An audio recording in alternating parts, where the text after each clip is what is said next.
The news of the world, Wednesday, February 11th. Once again, Columbia prepares to call in its correspondents in various world capitals to give you the latest news by shortwave radio. This morning we shall call in London and Washington and also attempt to bring you the news direct from Batavia, in the heart of the Far East fighting zone. In addition, Harry Marble will report on the latest developments at points not covered by our direct pickups. But first, here's the situation in brief. The Japanese are closing in on the city of Singapore from the north and west, but the British have launched some counterattacks. In Burma, the Japanese have crossed the Salween River. MacArthur's men are holding their lines on Bataan.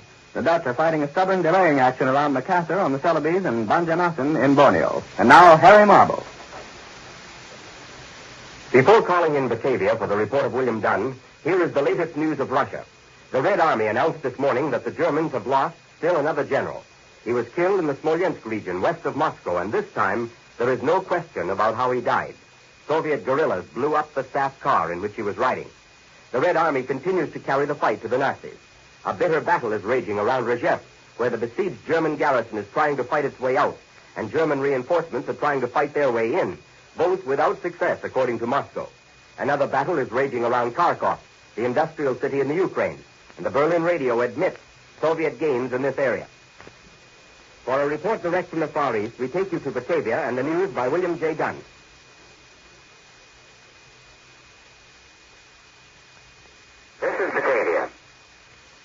Fighting continues tonight along the southwestern arm of the island of Celebes, where the Japanese are carrying out landings at points nearly 100 miles apart.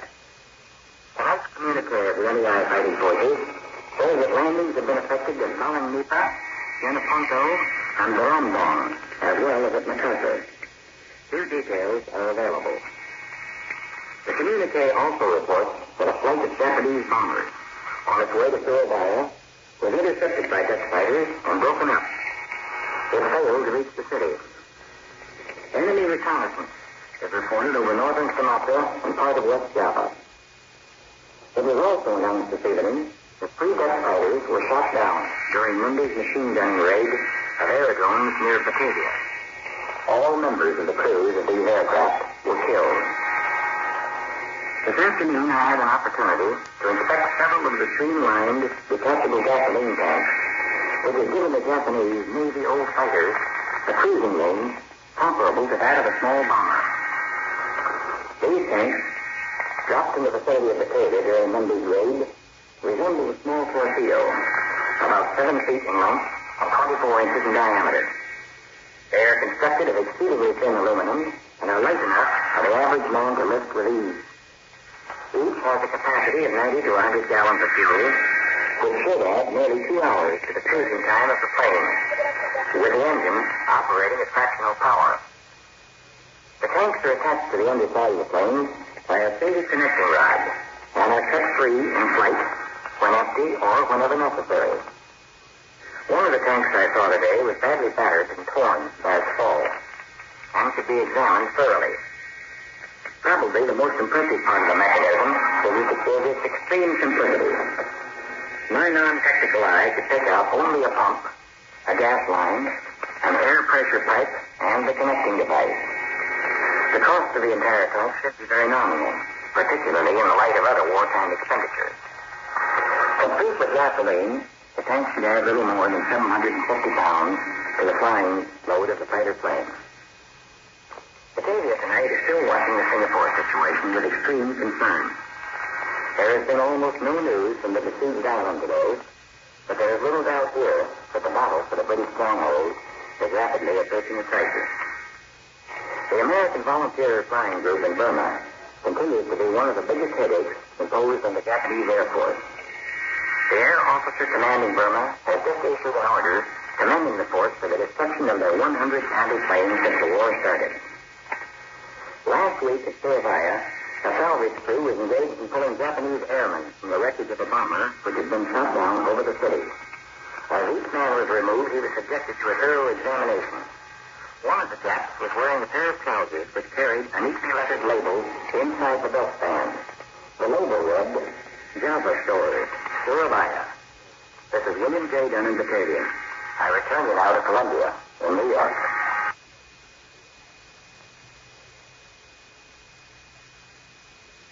Next, across the Atlantic for the news direct from the British capital. And now to London and Charles Collingwood.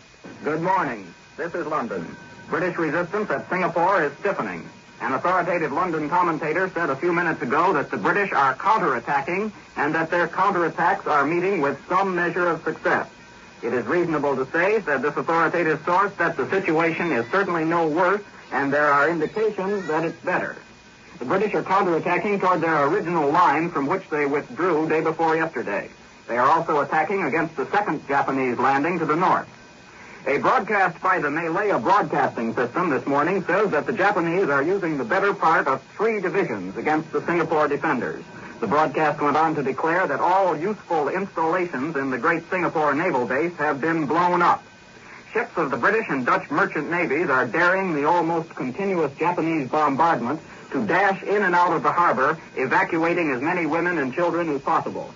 All reports from Singapore say that the civil population are reacting with complete calm. Smoke from burning oil stores in the north of the island rises like a great pillar of black cloud by day, and by night gusts of wind whip the fires into towering tongues of flame.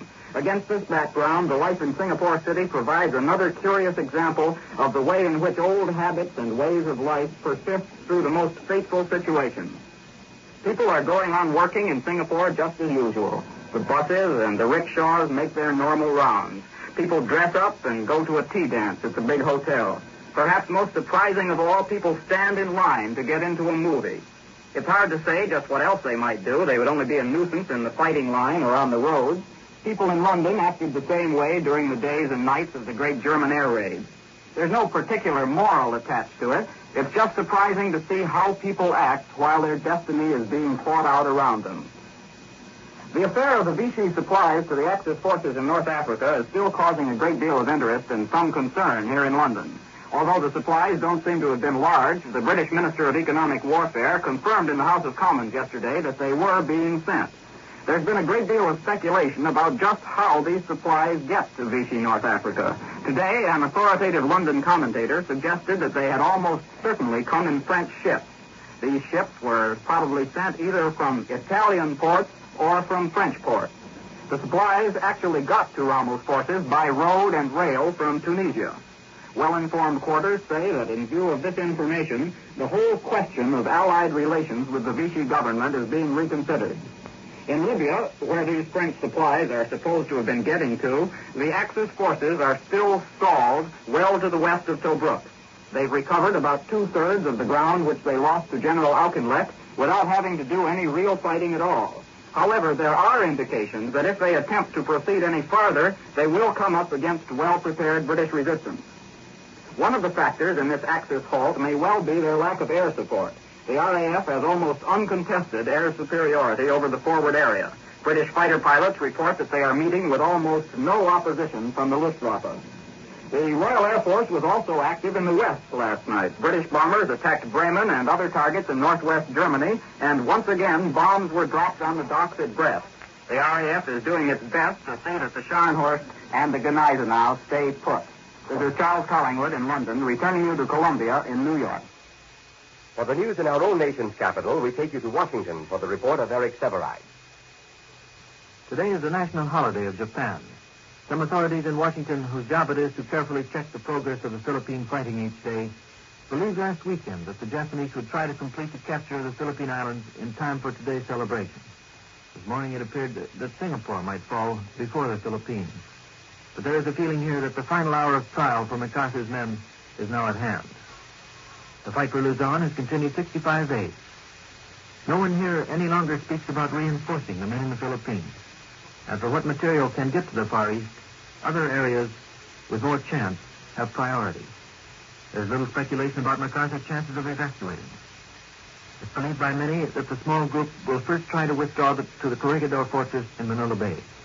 That fortress probably could withstand a fairly long siege, but it's recognized that would be defiance without hope. As the two forces line up today, something less than 20,000 Americans and Filipinos are facing something more than 100,000 Japanese. The military problem of coping with the Japanese in the Far East has a parallel in the legal and administrative problem of coping with them on the west coast of the United States. Yesterday, a committee of Pacific Coast senators and representatives ask that all persons of Japanese ancestry, and that would mean many who are now American citizens, be evacuated from the coast, and that individuals would be readmitted only on license. Mass evacuation of citizens or ousting of individuals, according to the Justice Department, would be illegal unless the land were condemned for use by the military. One solution now being discussed is a declaration of martial law in these areas. Then the Army would move citizens as well as aliens. Pacific Coast congressmen are expected to meet again tomorrow.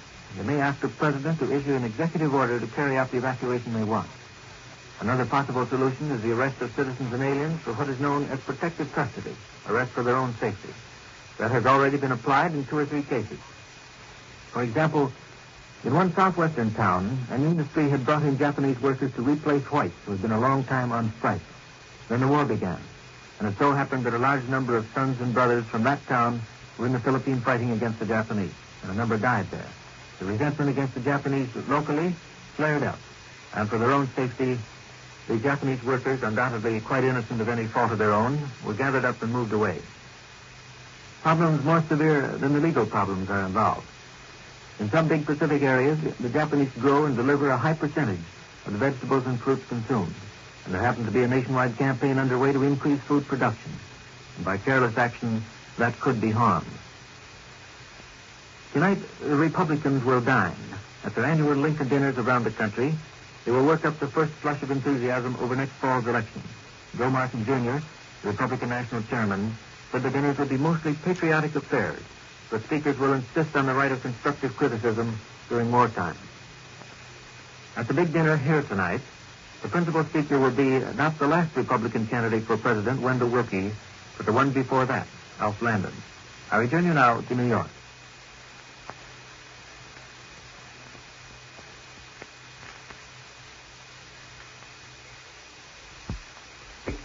The word security, the great illusion. In every capital of the Allied world, there were bitter charges that there had been too much of the illusion of security, too much complacency, too much lethargy. Australia threw away the word security. Mother India forgot it as the Japanese opened up their all-out drive on Burma. Britannia, ruler of the waves, found that her own Straits of Dover were no longer impregnable. Singapore, with its hundreds of millions of dollars worth of fortifications, thought bitterly of that word security. And America's leaders warned, and warned again, that we are taking a licking in the Pacific. The warning came from Donald T. Nelson himself, the industrial czar of our war effort. Even America's own shores were not secure in their rock-bound distance from the enemy camp. Submarines working off those shores had proved it.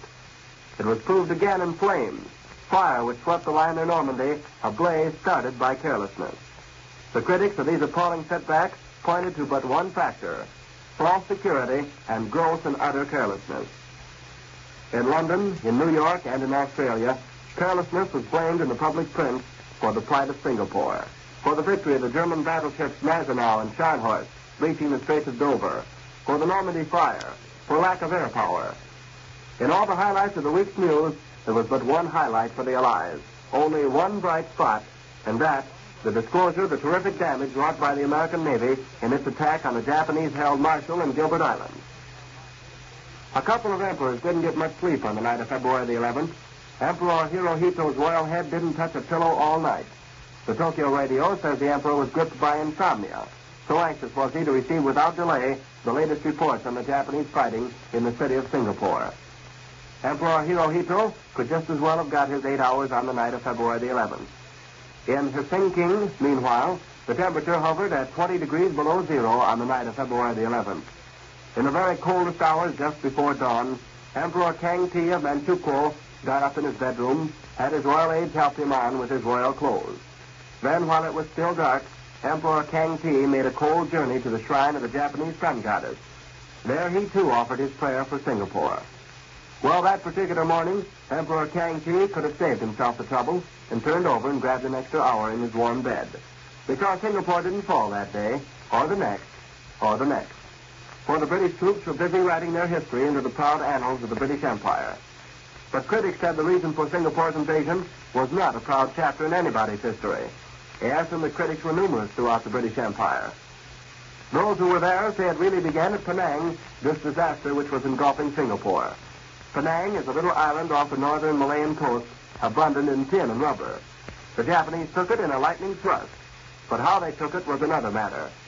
There were charges that the British had no anti-aircraft guns at Penang, that there were no fighter protections, that they hadn't even camouflaged vital area targets, and that they did not carry out a scorched earth policy in their retreat from the rich little island,